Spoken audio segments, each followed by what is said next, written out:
Yes. They're going to be able to hear. Yeah, they will. Um, But you gotta keep the video on though. Well, I guess right now we don't have to. so but what I'll do is I'll I'll share. Sharing is not turned on.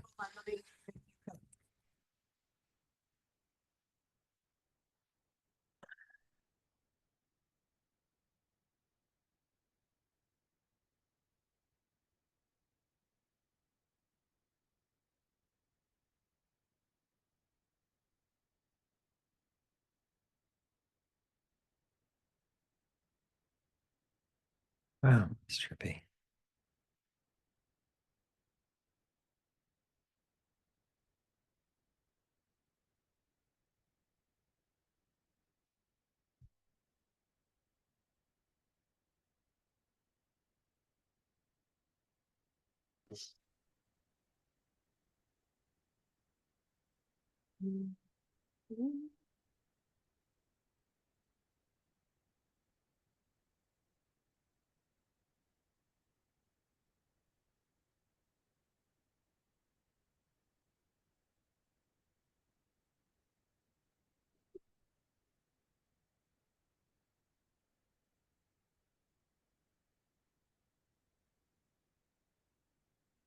You should be able to You should be able to do. Okay, you think that? Let's see. Yep, I can share, by golly. Okay.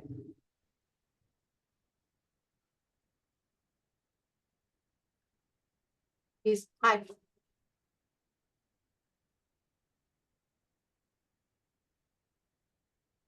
Okay. I'm going to clear some stuff out here and we'll see how it looks for you.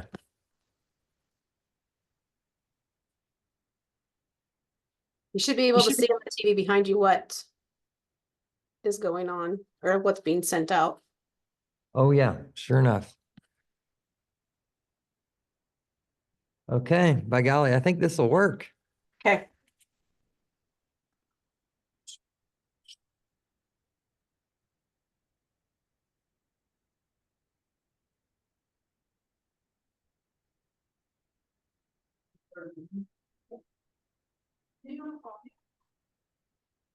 Jan, I am very impressed with how technically savvy you are. Oh, no. Seriously. Like minimal. Well, you're able to broadcast a lunch and learn, so that's pretty impressive. Thank you, ma'am. We're good. Good to go.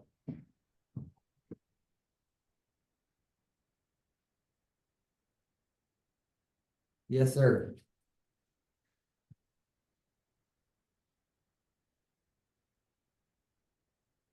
Oh, I was gonna ask if you'd be willing to write down my uh takeaways again, the 10 points. I remember if that was you. Was it you who did that? I do. It's right. I got it up here. Yeah. Okay, well, let's just plan on it then. Thanks, bud. Okay, bye.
Huh?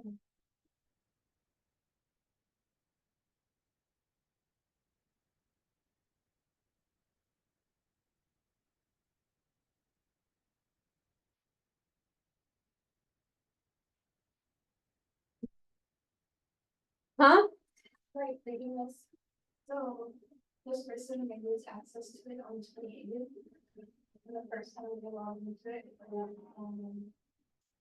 yesterday.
I didn't know if y'all were doing it. About water. Okay. Great. And then. Hold on.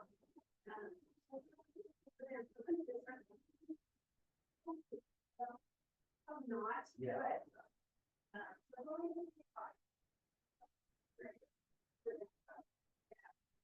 At least got these. Yeah, yeah, for sure. I think there's plenty of lot to that. Yeah. He's heard it all. Well, it. I know, this is fine, I have it. But.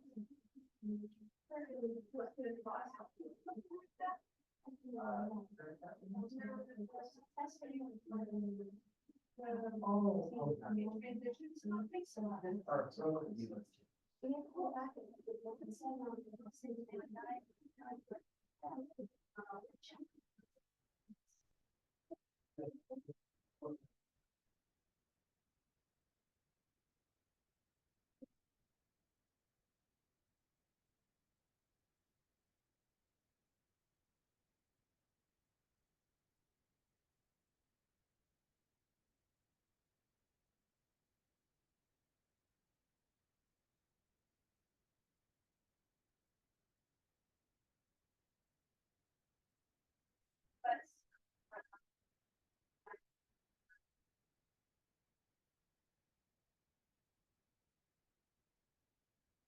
Around here, see? No, not really sure. We're putting a lunch. We're going to nice, the lady was Jan. Yes, She said there'd be a cart downstairs. I would think that. okay, so downstairs on the first floor, Oh, here it is. there, where we came from, is a mechanical room in the same spot, and the part should be in that building. Thank you. On that one. Um,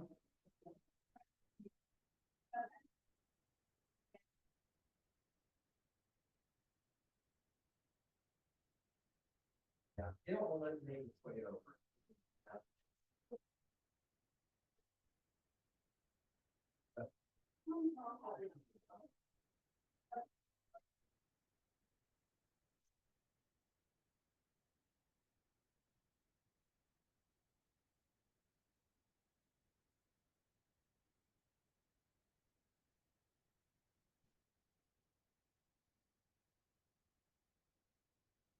For down for the part. What's in the mechanical room? Oh, shit, I failed. I told her that I would have it out there waiting for her. I forgot.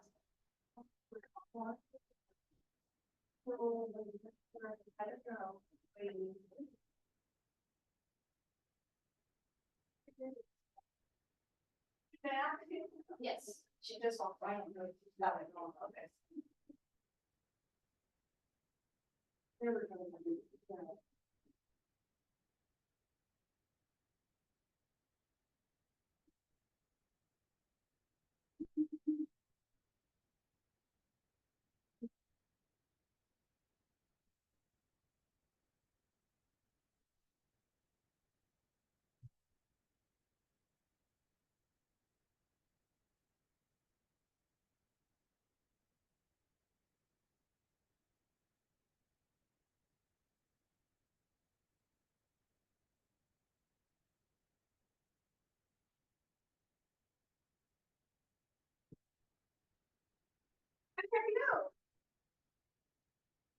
Hey, how are you?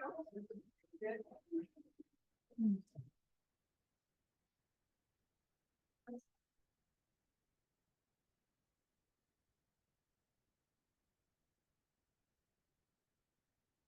No.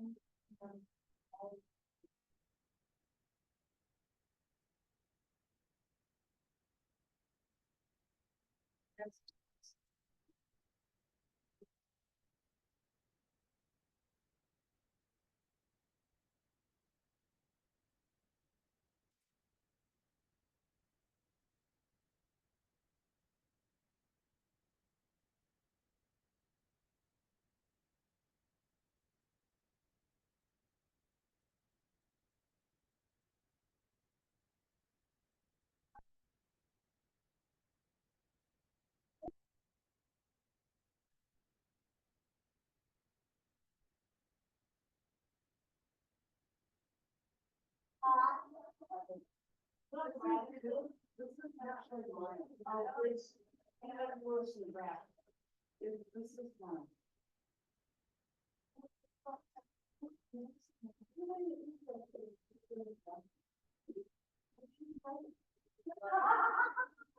Do you guys have a new front line? So that.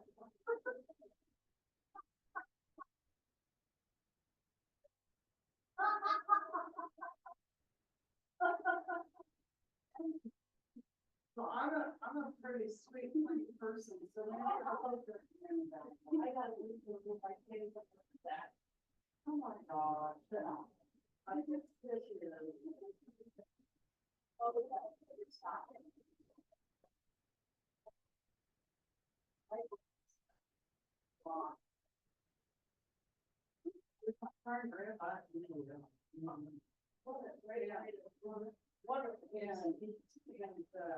Last year, Thanksgiving, Joe.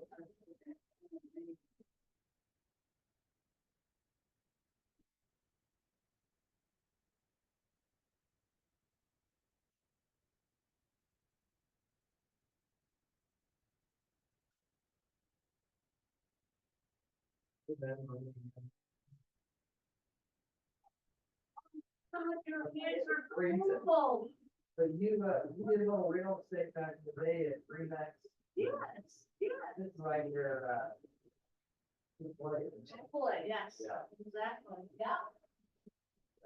Yeah. Good to see Still you. going, huh? Oh, yeah. Have fun. Yeah, that must be, I mean, this is. Next year we're gonna be. Oh, is that right? And if you don't want.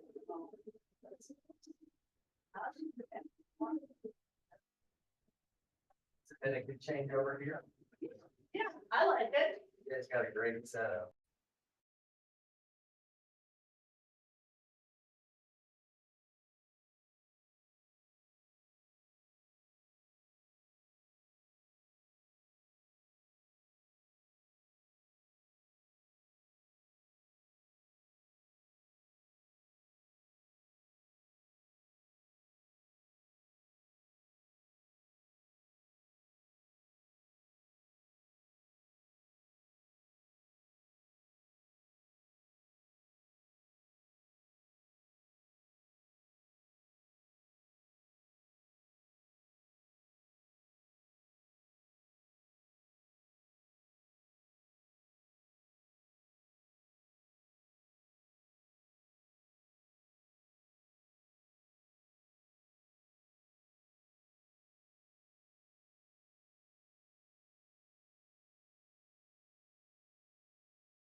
I don't know, right? We started off to, I think we're thinking about. It's still on us. It should show, it's, but it's not being recorded that way. It's not going out to the public that way. It's, I can go check, but Okay, I don't think I can see. all right. Yeah. Yeah. Come back, take you down. Canada, Colorado. Find the dot. Yeah. We're in Colorado.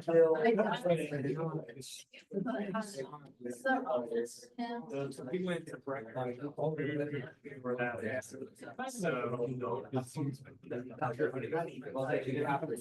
Yeah. Yeah.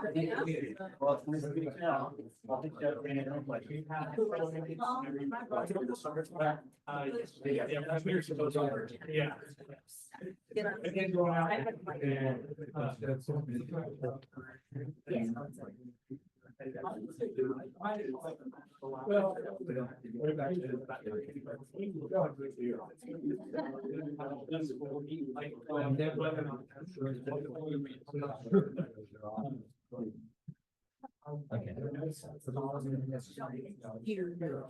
It's okay.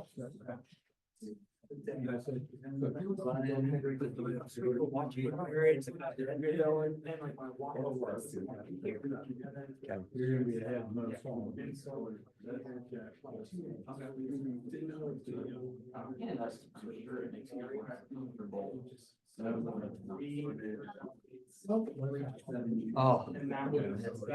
Yes.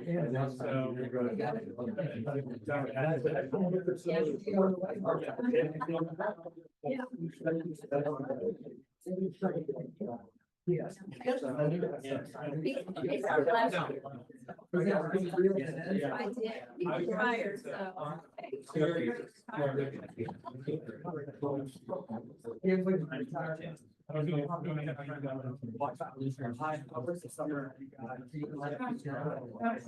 Yeah. however, I'm thinking about Yeah.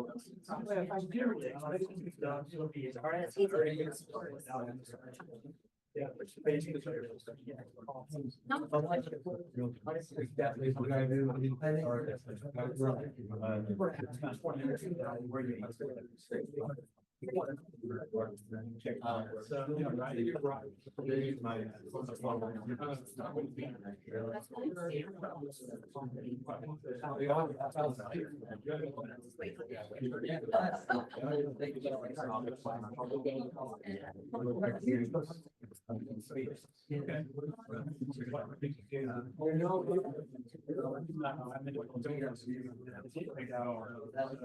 But he's got a knack, like that's what you guys all people talk about. Talking about insurance. Because they have the term insurance.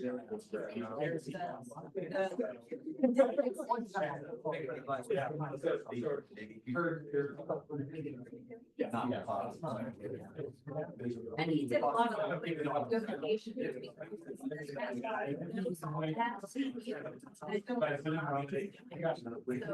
Got that.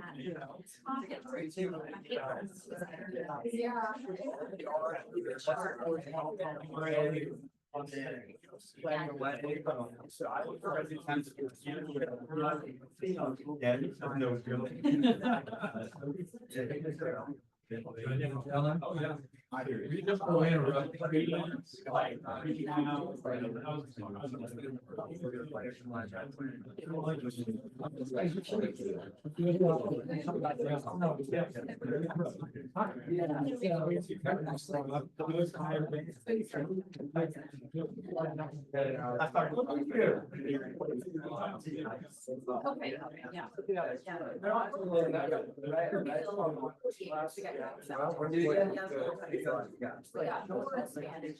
And I probably. Well, Yeah. Oh.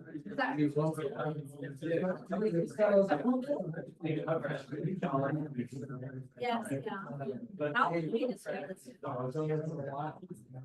But it's with the bacteria and alkaline, the bacteria.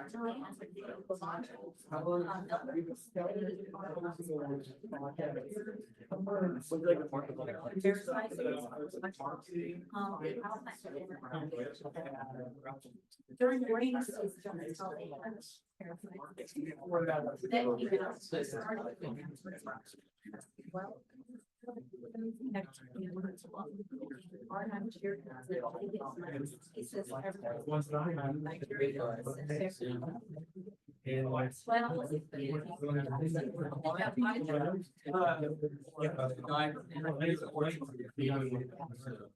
You know, each week.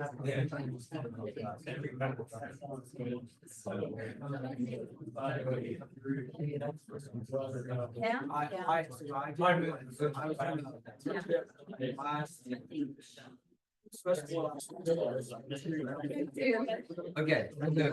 Okay, great. I do need, From here. so I do need to change my screen.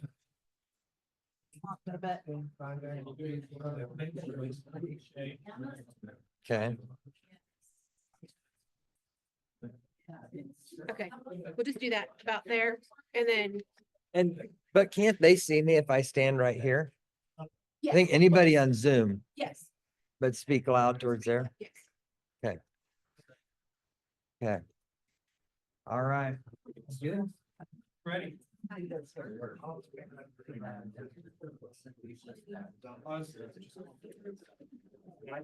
it up. Okay. Just worry about getting too low, so I'll just go to the. All right. Hello, everyone. Hey, good to see you. Thank you for coming and having lunch with us. We're glad to have you. My name is Robbins, and we're your neighbors. We just live right down the street, right next to the weed shop. You know where that's at? And Nature's Wonders, we've got our office, Robbins Financial. We also related to this guy right up here, old Robbie Robbins. Y'all know him? When he comes to the office, you see him. But we're glad to be with you and spend a little bit of time. I'm going to honor your time. So I'm going to take probably 20-ish minutes and just give you some education. And so we're thankful for the time, glad that we can feed you and bless you in that way.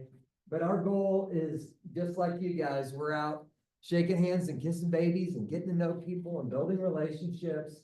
And this is an opportunity for us to get out in the community and to add value. Right. So my number one goal here is to come and be a blessing, to put some food in your belly and to educate you a little bit. And so what we're going to go over is what I call it's 10 steps to maximizing your financial future in 2025. So if you go through YouTube, some of like the top videos, it's always this like, 3 steps to get rich quick and 7 steps to, start a homestead, 5 steps to da, da, da, da, da. Those people like that, right? Because there's things that I can actually latch onto and immediately apply.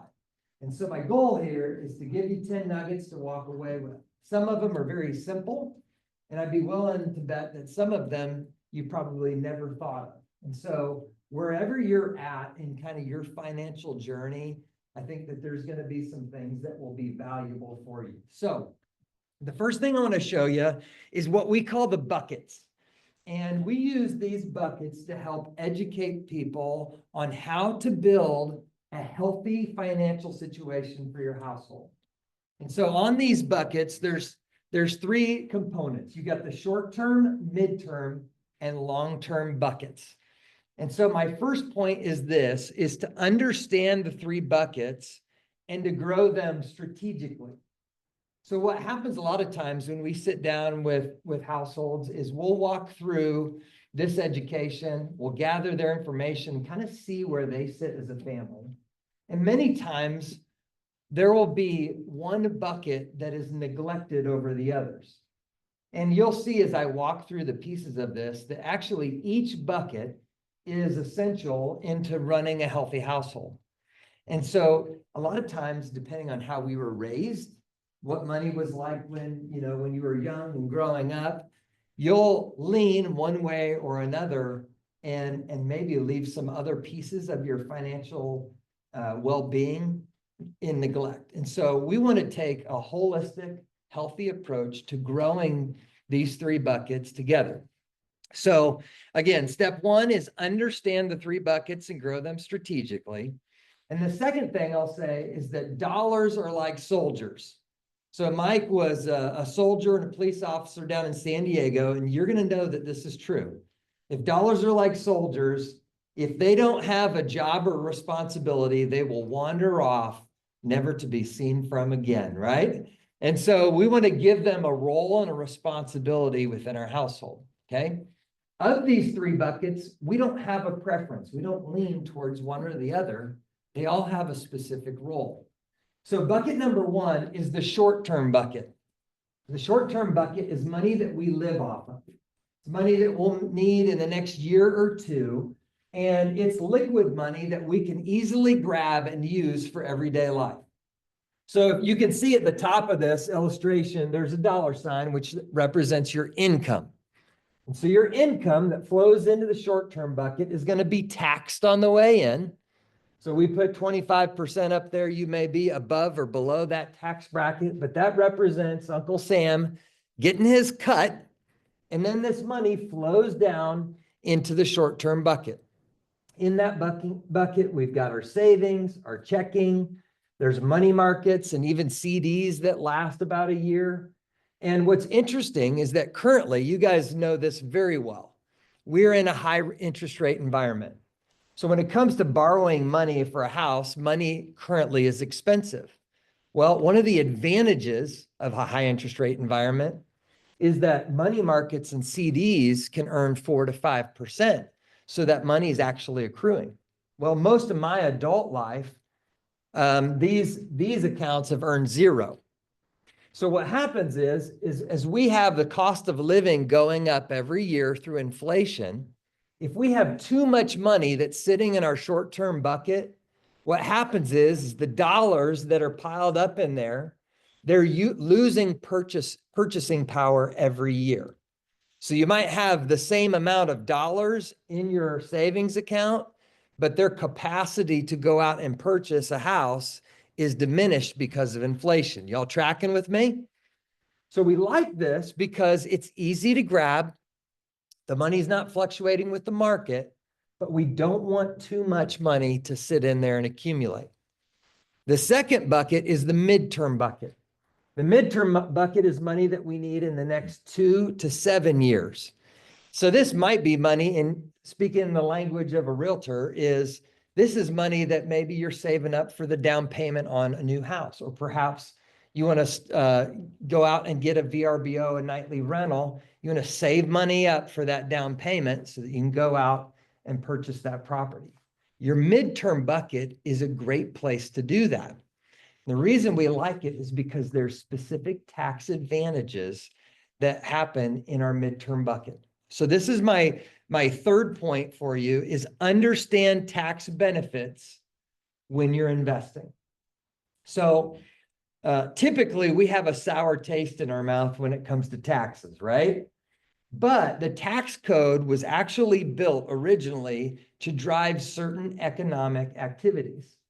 And so there's tax breaks that we can receive if we do the right activities within our economy. So the tax code favors investors.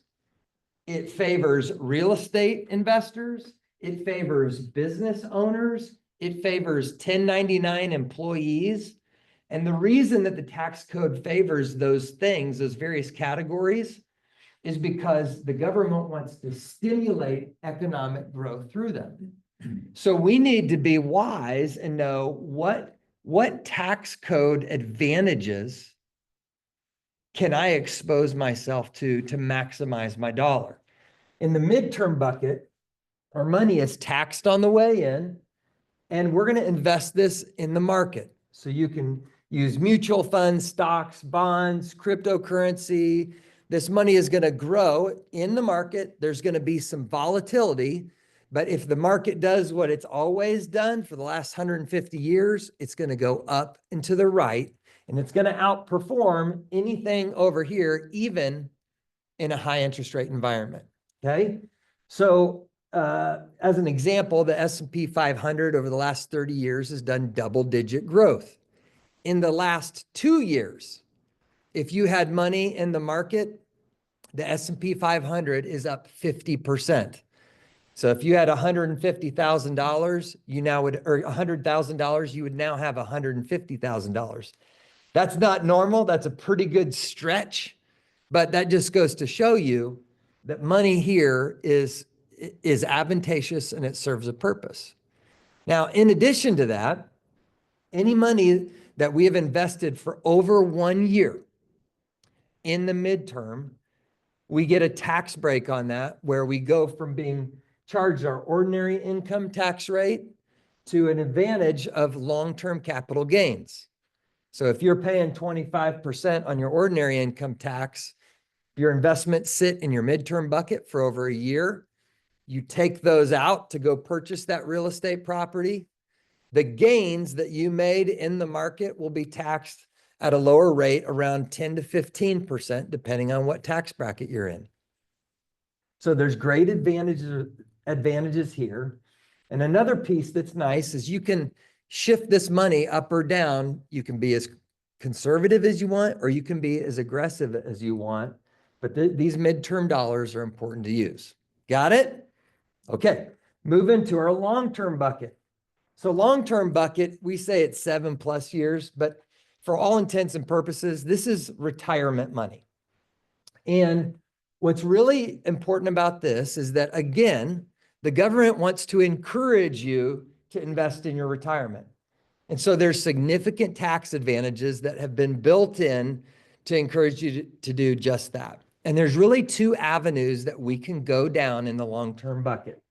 There is pre-tax money, to where we earn our money and then we immediately put it into a retirement account without paying any taxes, right? And there's a couple ways we can do that. You can do it through a 401k or through a traditional IRA. But with that, it comes with some limitations. You can only put up to $23,000 a year in your 401k, $7,000 in an IRA. You can't withdraw those funds until 59.5 without incurring taxes and penalties. And then at 73, we have what's called required minimum distributions. And the reason we have these on the pre-tax side is because the government wants their money and they want to start collecting their taxes. The interesting thing here is I've got a question mark at the bottom of that. Anybody know why there's a question mark at the bottom of the pre-tax side? Be brave. Anybody got a guess? We don't know what the taxes are going to be. That's right, Jeffrey. Well said. We don't know what the taxes will be. So I don't know if you guys follow our national deficit, but right now, every dollar that's collected by the US government, we spend 20% of that on interest on the US debt.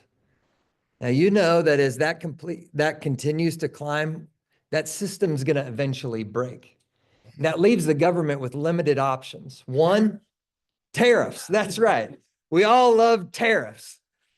Right? But the option we've got is, and I'll add tariffs, but is cutting spending, which we're trying to do right now. We'll see how that works. Or raising taxes, or printing money, or tariffs. I'll add that, right? Those are our options.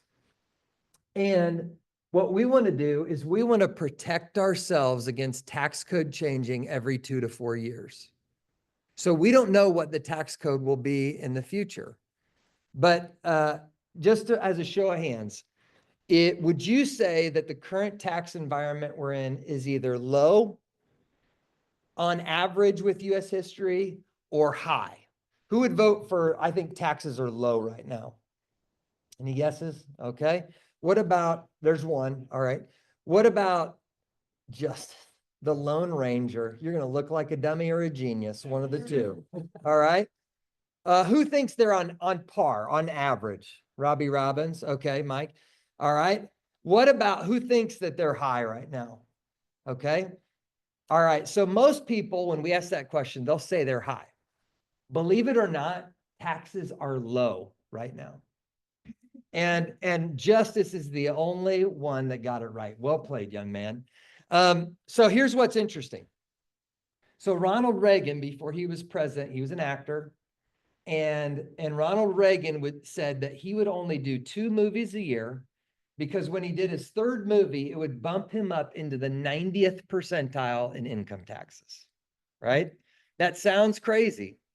And really that was just 50 years ago, but it goes to show you how wildly the tax code can change. So yes, we can grow money tax deferred, but we don't know what the taxes will pay. So that we call that legislative risk, and we want to mitigate that. So our other option is post-tax money. So just like the short-term and midterm bucket, we could pay our taxes up front. And we've got 2 options for this money to grow over time where we can then access it tax-free. The 2 options we've got are Roth 401ks, Roth IRAs, or cash value life insurance. Those are the 2 avenues that we have. Now on our Roth side, we've got some of these similar limitations. We can put up to $23,000 in a Roth 401k, $7,000 in our IRA, and then we have earning limitations. So if we get up over this earning limit, we can no longer contribute to a Roth. We can't access those dollars until 59 and a half without incurring penalties. But after that, one of the nice things is you get to take that money out and you don't owe Uncle Sam anything.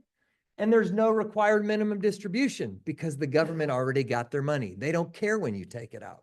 Okay. So our other option is to do cash value life insurance. And there's some neat benefits to that in that we take tax code 7702. It's the tax code that says I've got life insurance, and if I have $1 million death benefit, if I die, those $1 million, they go to my family tax-free. Okay. Well, what we do with cash value life insurance is we create your own investment bank where we overfund a policy, and it goes from, in term, is like renting a property. And when we purchase permanent insurance, it becomes an asset, and we purchase that asset. So we pay down that mortgage and we own it for life. And when we overfund that investment bank fills and that money grows in there, and all of the growth that takes place in a permanent policy, we don't have to pay the government any taxes when we pull it out. So it's a Roth that has some more flexibility where there's no limitation on how much I put in, how much I earn, or when I pull it out. So we like both of them. We use different, there's different ways to kind of piece those together. But as I said before, each one of these buckets, they all have a purpose, and we need to grow them together so that we're using all of those aspects and tax advantages for our families. All right. Okay. The next one. So the next point is success breeds complexity. So one of the things you'll notice when you do taxes, with every year, your pile of taxes gets thicker and thicker, just like mortgage documents, closing documents. It used to be this thick when I was in the business 20 years ago. How thick is it now? About that thick? Well, the same thing happens with your career and your success. As you grow in success, your life is going to become more complicated from a financial standpoint. And so one of the things that we like to do is we have what's called fee-based financial planning, where we'll go in depth and we'll take all of your financial resources and we'll aggregate them in one place. So we would include your real estate interests, your business interests, your investments, your retirement assets, your insurance, and we take all of those instruments and we harmonize them together in a tax efficient way. And what happens is that we bring all of those in one place, we can simplify our life by cleaning up our mess. Which, by the way, if your financial life is complicated, the next step beyond this is to get a trust. Because even if you just have a will, that will, when you pass away, it's going to go to probate. And guess who's going to be in charge of divvying out all of your belongings? The government, right?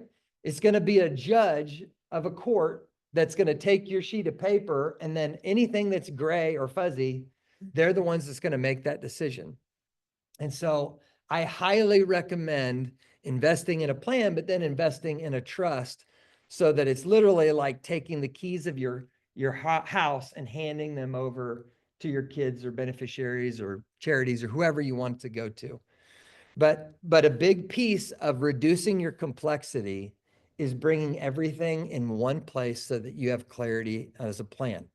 So if the husband passes away, the spouse knows, this is where I find everything. This is my financial heartbeat. And what we do is we build your own balance sheet. And it's important for families to have their own balance sheet. Here's the next thing. So I'll reiterate these. Understand the 3 buckets and grow them strategically. Dollars are like soldiers. Understand tax benefits when investing. The 4th piece that I kind of skipped over is to use tax shelters for long-term dollars. We talked about Roth and cash value life insurance.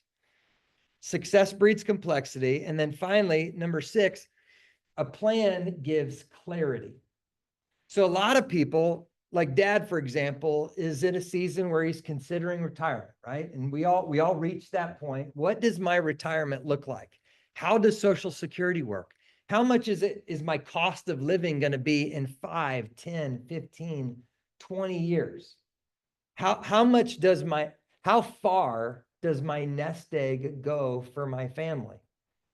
How much money will it spin off? How do I go about spinning off that? Well, when you take the time to create a financial plan, we can reduce all of the question marks. And my next point is this, is make data-based decisions. So I think the best agents, or the best realtors in the industry are the ones that do a great job educating their clients. Am I right? Rather than being the fast-talking salesman, it's the one that comes in, advocates for them, and educates them to make wise decisions. Well, one of the things that we do is we build financial plans that create clarity and remove the guesswork.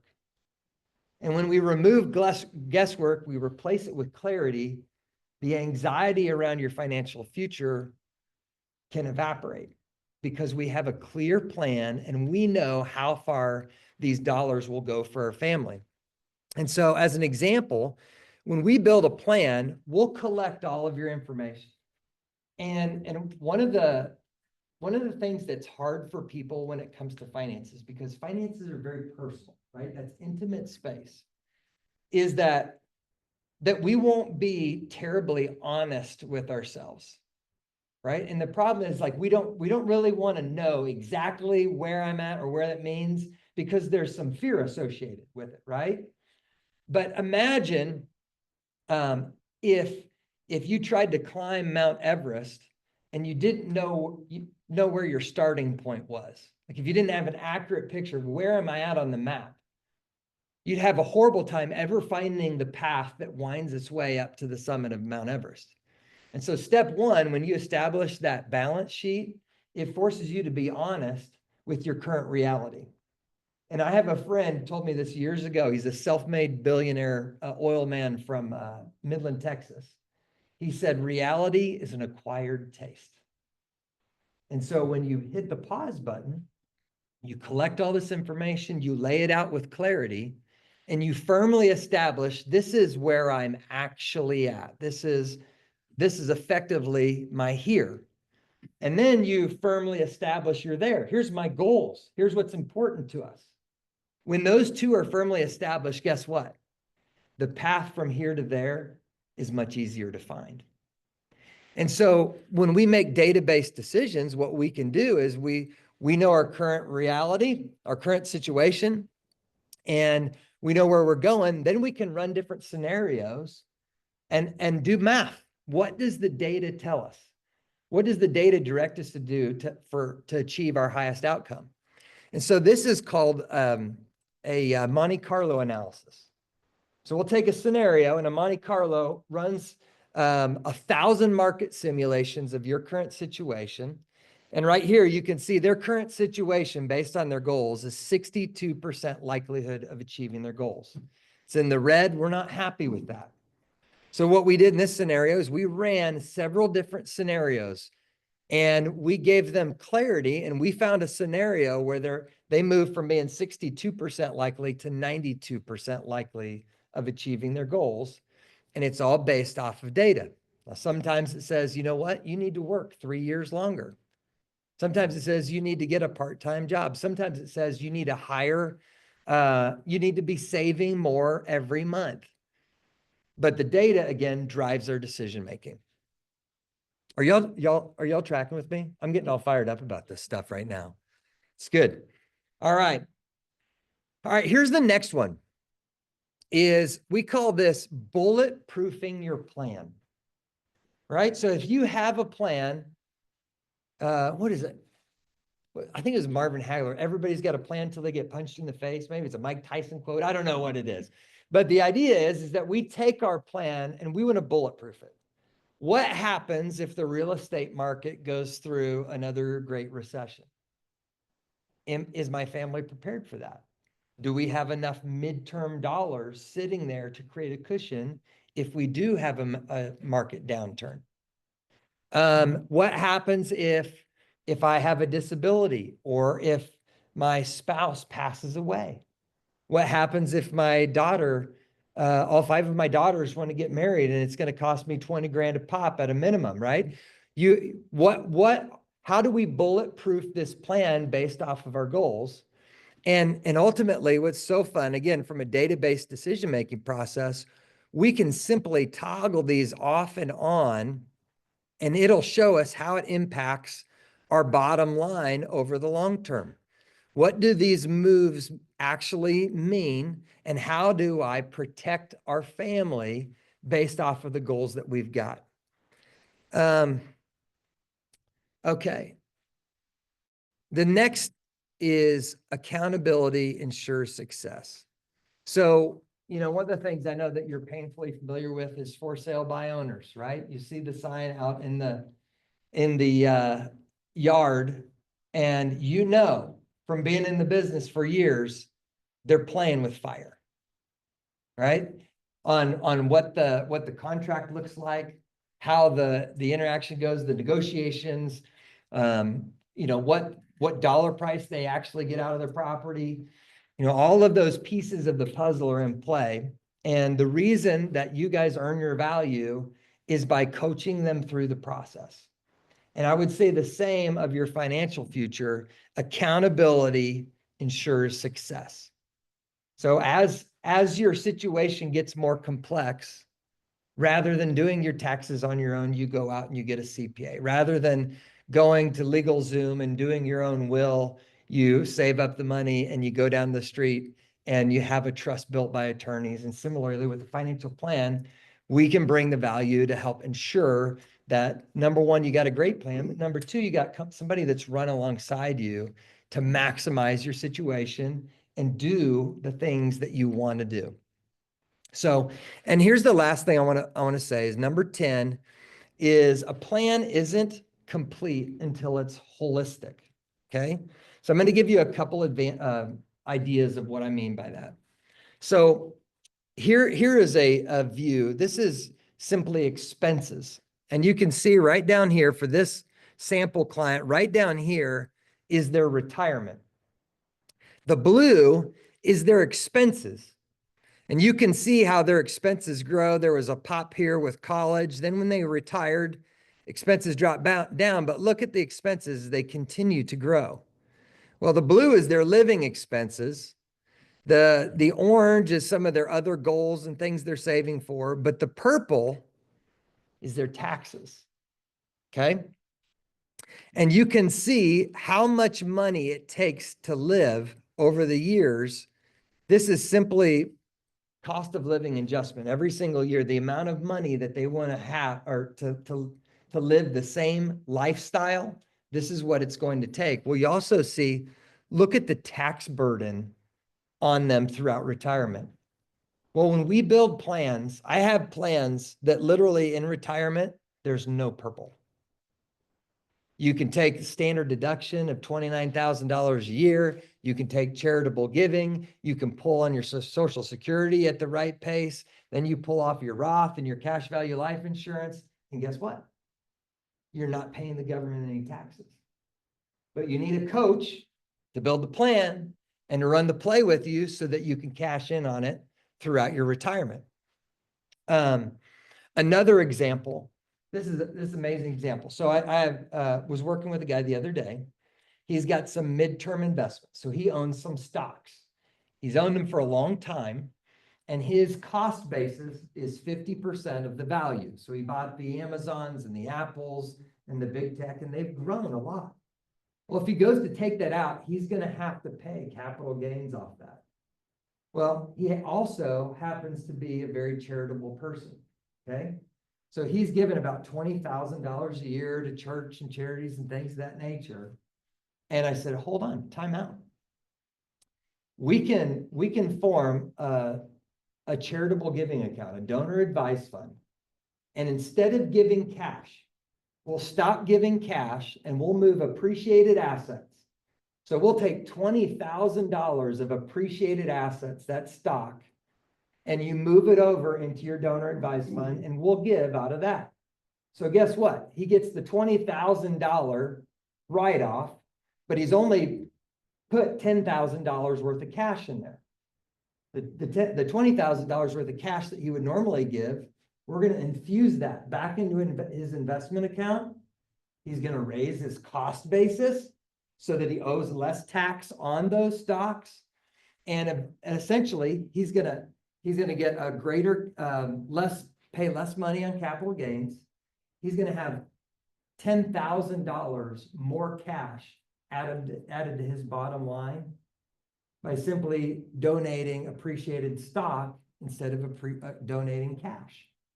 And so there's just simple little things that a coach can bring you in, and immediately in that case, just $20,000 of appreciated stock, it was $11,500 gain off one decision. One simple strategy to change the way he started giving. Yes, sir. Did the nonprofit get the 20 or did they get Yeah. the stock? They get the stock, but then we cash it out. Right? So they cash So it out? $20,000 worth. Yep. So we manage the donor advice fund. Okay. So it's two accounts that he has. I'm literally looking at it on my screen. I can transfer the stock electronically. It moves over. Then we make an order to sell the stock. It turns into cash. And the donor advice fund is a third party. They send out the checks to whoever they want, whenever the donor wants. It's pretty awesome, isn't it? Oh, it's so cool. So cool. All right. So I'm going to review one more time. Understand the 3 buckets and grow them strategically. 2, dollars are like soldiers. 3, understand tax benefits when investing. 4, use tax shelters for long-term dollars. 5, success breeds complexity. 6, a plan gives clarity. 7, make data-based decisions. 8, bulletproof your plan. 9, accountability ensures success. 10, a plan isn't complete until it's holistic. Any questions? Yes, sir. What's a point of entry? Like Yeah, I dollar mean- amount to action. What's the I mean, you can bottom- invest- What's kind of a bottom point of You entry? can invest $1,000. Yeah, real simple. So, and we do insurance products. If you need, you got a new baby on the way and you guys aren't insured, we can get you a term insurance policy or a small permanent policy. So there's very low barriers of entry. And for us, our heartbeat is 2 things: pastoral care and capitalism. And we love both of them and we like to do it together. And so that's the approach. Sometimes with young married couples, we won't make any money for years and years, but we're just going to stick with them and do the right thing by them. And over time, that'll pay off and we can begin to earn money. But it's the barrier of entry, frankly, is just scheduling time for a conversation. Yeah. Okay. Any other questions? Yes, sir. Sorry, I don't mean. No, Jeff, he's Guy. not bashful. So I know my first year in real estate, I was dead broke. heard a talk like this. Yeah. And I figured, there's a certain amount of money that comes out every month, even though I was fighting for every dollar for every bill. Yeah. And I put in, I did $50 Yeah. just to get in the habit.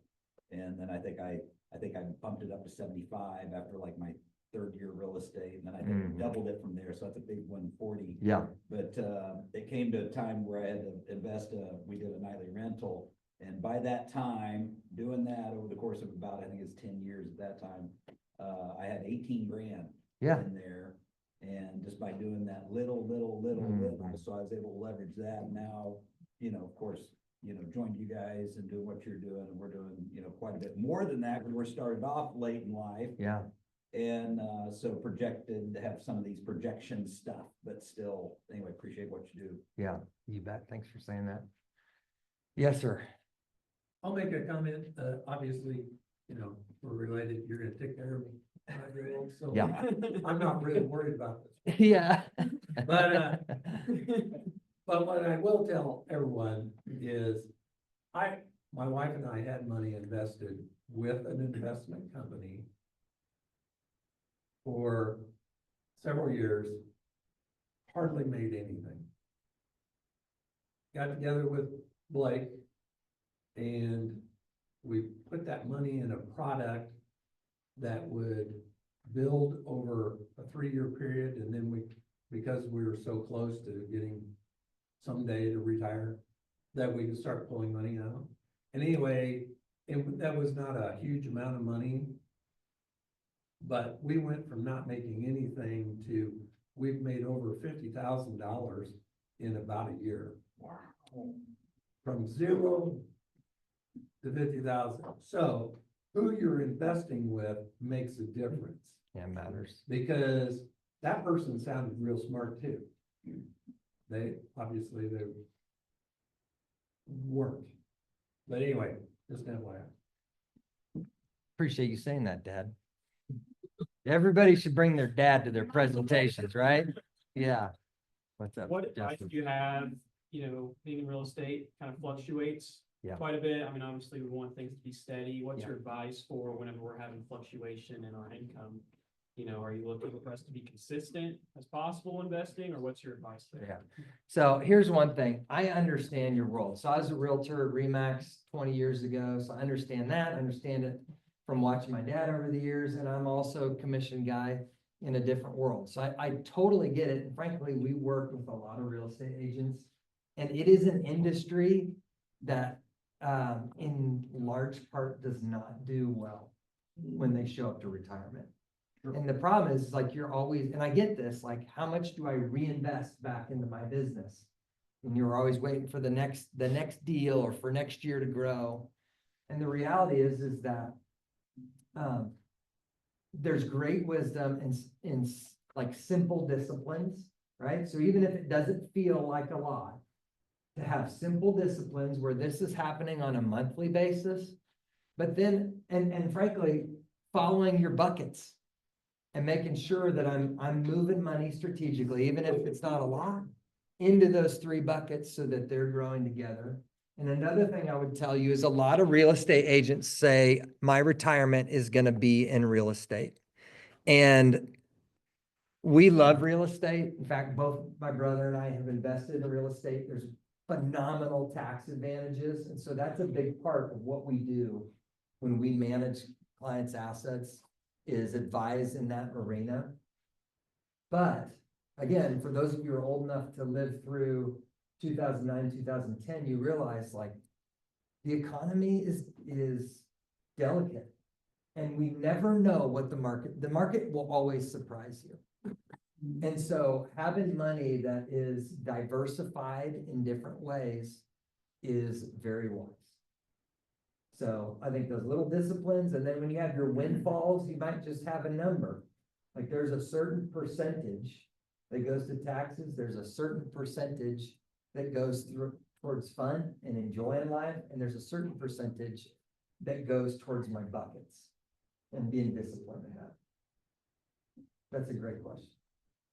What are your thoughts on pulling from the long-term bucket early to invest in real estate? Yeah. So we encounter that question a lot. And the best advice is let the data speak for itself. So take the time, plug everything in, and we can literally show you based off projections of the growth of the investment and this and that, like we can show you how it works. Typically, you're gonna get a tax hit and a tax penalty. So a lot of times that's like a 35–40% hit. And it does not make sense often. But I can't say that indefinitely. Yes, absolutely. Yeah, and it depends on the amount.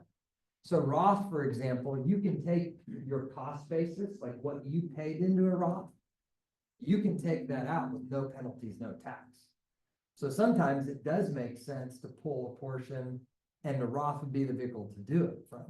But you sure wouldn't want to do it in a traditional IRA or 401k because the ramifications are so much more consequential. Is your Roth the one that saves you the tax dollar, saves my tax dollars now? You pay the tax upfront. So you pay taxes now, you don't pay taxes in the future. Okay, what's the one where it saves me from having a huge tax bill? Traditional. Okay, Yep. and I can pay up to how much is it? 20, well, it depends what kind of account you have, but in a IRA, it's $7,000. Per, like, 7 for me, 7 for my wife. Yes. 14. A year, Correct. right? A year. Okay, And then if you're over a certain age, it's 8,000, right? That's right, yeah. is that 51? Y'all remember what age? What is it? It's 50. 50. Between age of 50 and 60, you can do Yeah, I didn't. Catch up. I There you can- go. I can pay more. I looked at my young studs over here. for Right, yeah. The details. We're the actual smart. ones. That's right. That's actually true. I totally admit that. All right, I want to honor your time. We'll hang out and we're happy to talk. But I just want you guys to know, like, we would love to meet with all of Keller Williams, you know, to have the opportunity to talk and see if there is value we can add. So we're unashamed in that. But if there is anything we can do for you, I'd be happy to do it. Yes. Go ahead, Pops. Oh, well, part of you have heard this before, but you need multiple sources of income for retirement. Don't kid yourself. And that also protects you. Yeah. But you've got to have a lot of different ways you have income coming in that you can actually feel comfortable to retire someday. It's good. Yeah, Heather. I'm not putting in my 7,000. Do you recommend that 7,000 all up front, or if you can only afford just little bits to equal that 7,000 for the year?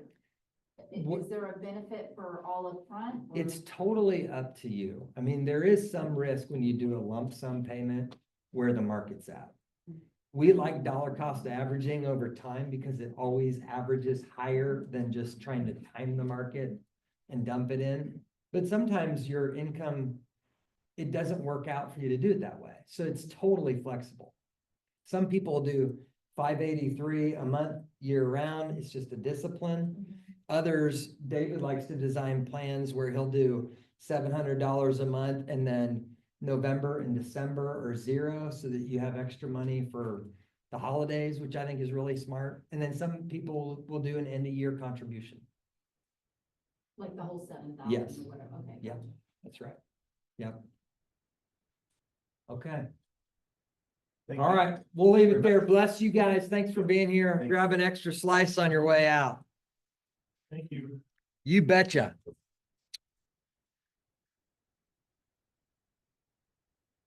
Oh, somebody chatted me. Oh, I see both. That's inconsequential.